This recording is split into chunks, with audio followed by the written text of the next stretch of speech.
corriger les mauvais comportements et puis consolider les bons. C'était là le reportage de Ngoura Abdul Kadi. Ngoura, la perversion gagne du terrain au sein de la jeunesse. Comment expliquer que ces pratiques soient devenues monnaie courante?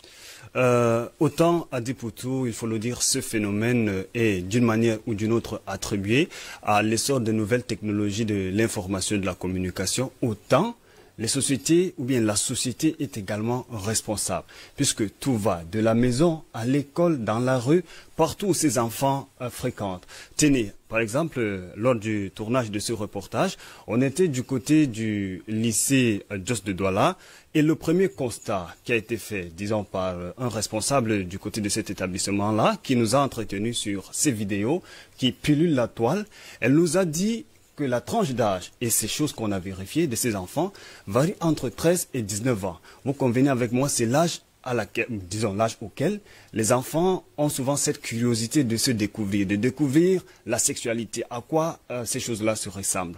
Mais au-delà de cette curiosité, il y a également un autre problème. Aujourd'hui, dans la société, on a des personnes tapis dans l'ombre, on va le dire ainsi, et qui sont sans foi ni loi, qui encouragent ces enfants, comme le monsieur a dit, encouragent ces enfants à aller dans ce sens, à les inviter à s'exhiber sur les réseaux sociaux de cette façon-là. Mais à quelle fin? Pour qu'ils profitent, à qui profite, disons, le crime? Ces vidéos que ces enfants tournent et qui pilulent les réseaux sociaux sont parfois utilisées à des fins, disons, économiques, parce que des individus tapis dans l'ombre utilisent encore ces images-là pour alimenter des sites pornographiques qui rapportent beaucoup d'argent, mais que beaucoup y va peut-être juste pour regarder. Et du coup, c'est l'ensemble de la société qui prend sérieusement un coup là. Il y a également la perte des valeurs, que ce soit des valeurs morales, des valeurs éthiques, valeurs religieuses, voilà, pourquoi pas. Donc, il y a également cette perte des valeurs-là qui a gagné la société. Et aujourd'hui, nous nous retrouvons avec ces images qui n'encouragent personne, qui n'honorent pas la société africaine. Vous avez dit que nous sommes des Bantous et on va également ajouter à cela que ce sont des phénomènes qu'on avait l'habitude de voir ailleurs, pour ceux qui s'intéressent souvent à ce genre de questions-là. Mais aujourd'hui, ça court les rues comme du petit pain. Vous avez rencontré plusieurs acteurs de l'éducation, on l'a vu tout à l'heure. Quelle est leur attitude hors caméra? C'est la déception. Ils sont tous exaspérés par ce qu'ils voient, ce qu'on a vu sur les réseaux sociaux. Mais seulement tous imputent ce phénomène-là au téléphone, dans la nouvelle technologie.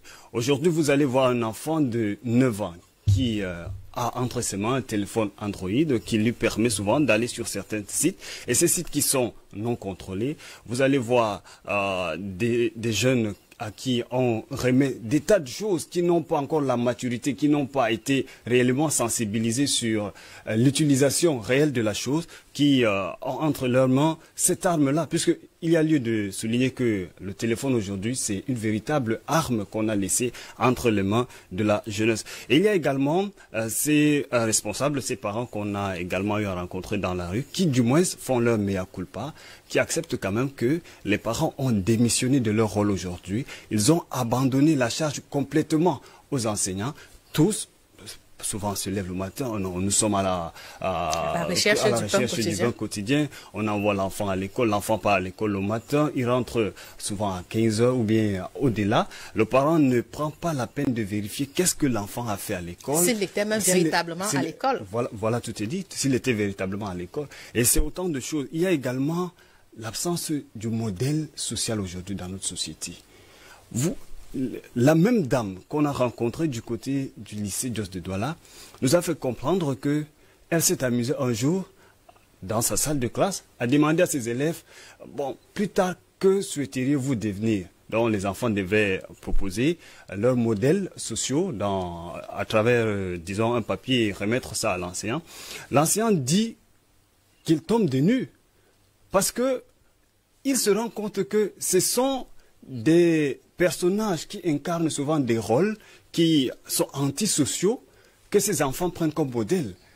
On a parlé ici des Feman, On a parlé ici, disons, des acteurs, juste, c'est vrai que ce sont des films, oui, des telenovelas, autant de choses, mais l'enfant n'a pas encore la capacité de comprendre